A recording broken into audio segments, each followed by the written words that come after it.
Hello, hello, hello. Today magpapalit tayo ng battery ng power station. Ito ay Promate 240. Ang battery nito ay lead acid. Papalitan natin ng Life PO4. Before natin galawin, i-check natin yung power station if nag-work. May ilaw pa, pero biglang humihina agad. So mahina na talaga siguro yung battery nito. Try natin yung charger niya. Ito.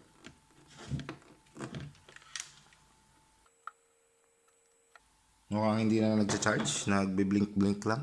Ayun, no?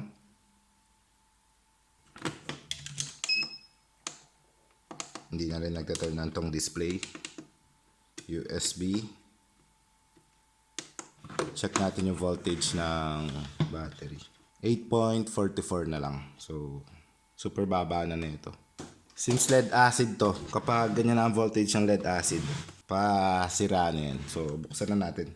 Tingnan natin yung loob nito. Ayun. Yung construction niya, simple lang. May mga abang dito, pero hindi ginamit. So, pwede ka maglagay ng something dito. Mga ports. Yun. So, nasa taas yung inverter. Modified sine wave ata ito eh. AC output. Tanggalin natin to. Tapos, ito nakakabit. Battery. Maraming wire dito. Tapos meron siyang dalawang battery na nakaparallel. So 12 volt setup to. Nila yung battery niya pero nakaparallel.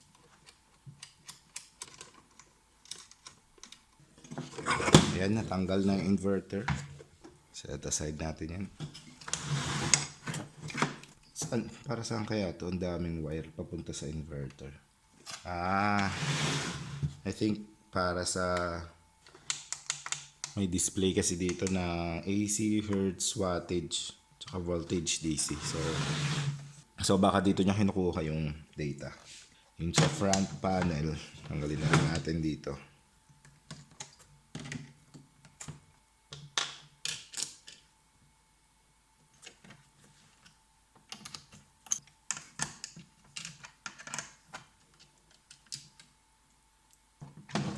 Ayan, hiwalay na. Ito na yung battery. Before ko tanggalin, check lang natin yung before natin tanggalin, check ko lang yung clearance. Kung malaki ba ang space sa battery.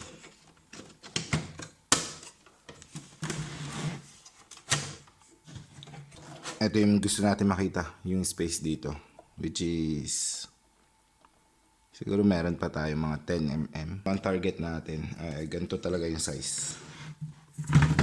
So yung lead acid battery natin, 12 amp hour yung capacity.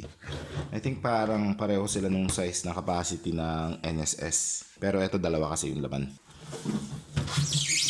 Yep, pareho sila ng size. Mas mataas lang ito ng konti, pero mag-fit to dito yung battery na NSS.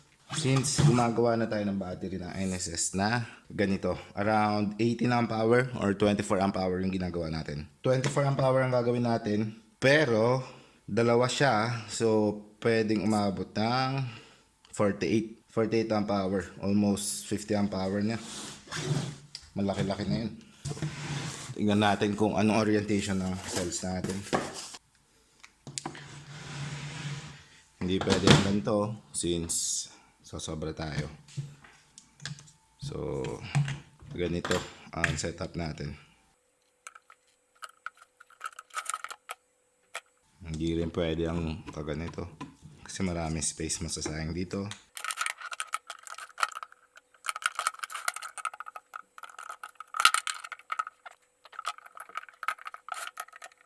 Easiest setup, 36 amp hour.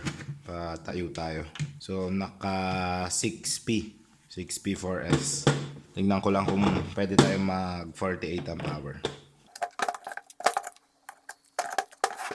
So, hindi pwede ang 48 amp hour dito. Hindi siya magkakasa. Unlike dun sa NSS kasi may konting allowance dun sa haba ng battery kaya napagkasya ko yung 24 amp hour. Pero dito, sakto lang talaga yung haba niya. So, sobra dito. So, hindi pwede yung 24 amp hour na isang ganito. So, ang pinakamalaki talaga na battery na pwede natin gawin dito ay 36 amp hour.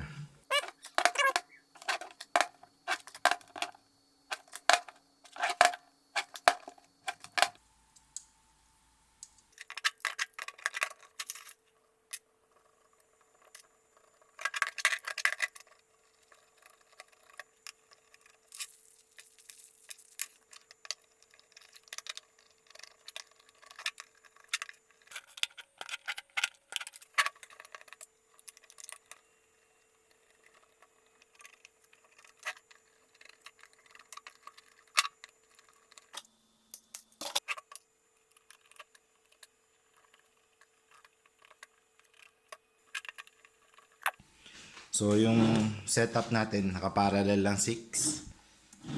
So, eto, pare-parehong positive yan. Tapos, naka-series sila ng 4. So, imbes na eto positive, ikakabit mo sa negative. Ganito dapat yan, di ba? 4S. Imbes na ganito yan, ang ginawa natin ay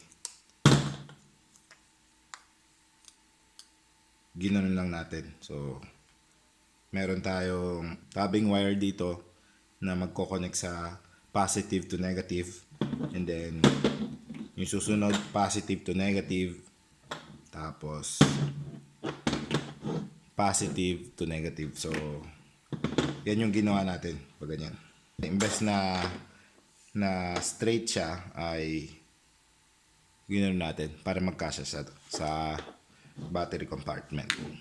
In case hindi malinaw dun sa ibang nanonood kung paano yung setup niya itong battery.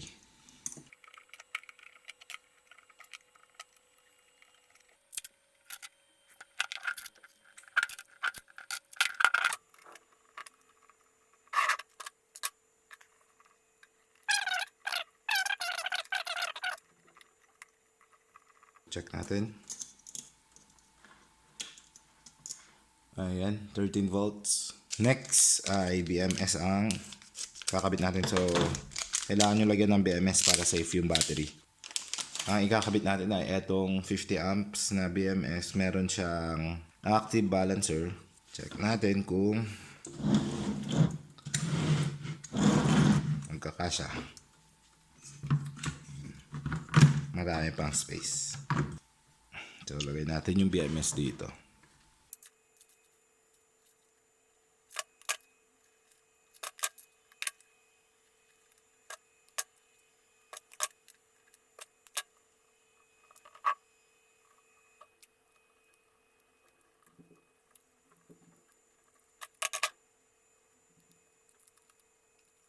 Sa nagtatanong ko ano yung gamit ko na LED, ito, Ishikawa. Ayos naman yung solder niya, makinis.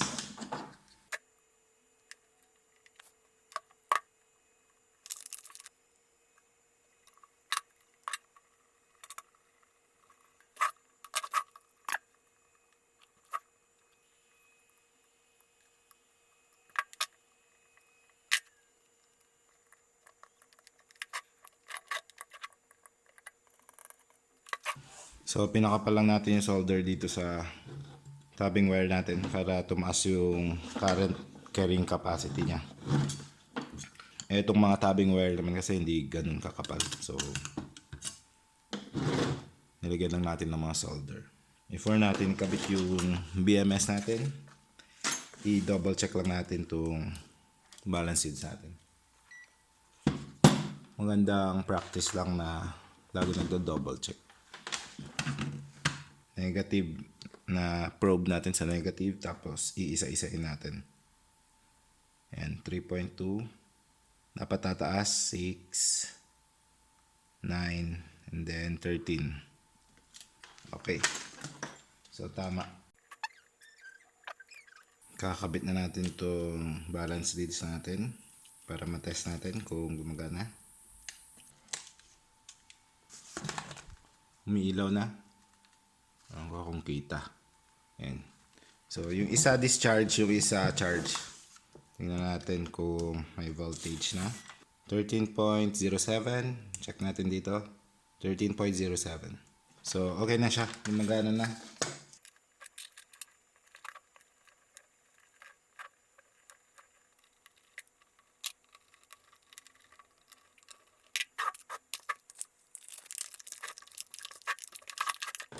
Ito na yung battery natin.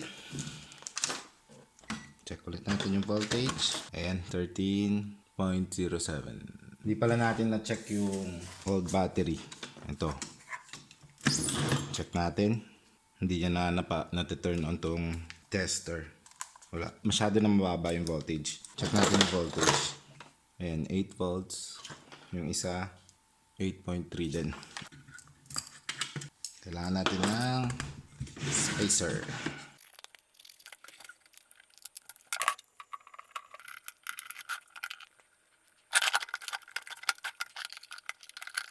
Saktong-sakto lang naman yung space natin. Ayan, parang stock lang. Kailangan pala natin ikabit itong mga to. Mga tinanggal natin. I think yun na lahat. Ikakabit na lang yung battery.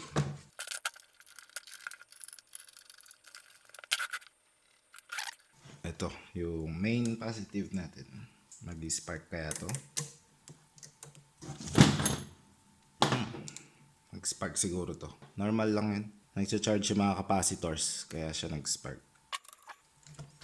Before natin isara, i-test muna natin. Light. Ayan. Hindi na namamatay. Kanina namamatay siya. USB. Check natin yung USB. Yes. Oh.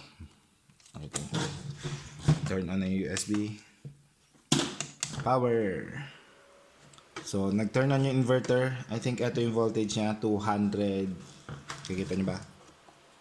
218. Yan. Check natin yung voltage ng 12 volts output natin. Ito naman, ito, tsaka yung 12 volts output. Naka-connect lang yan sa battery. So, kung ano ang voltage ng battery natin, yun na makikita nyo dyan.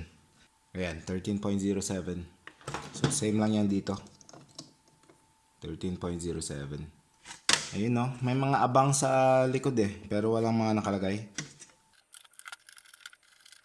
Hindi ko pala napakita kung nag-work talaga yung AC kanina.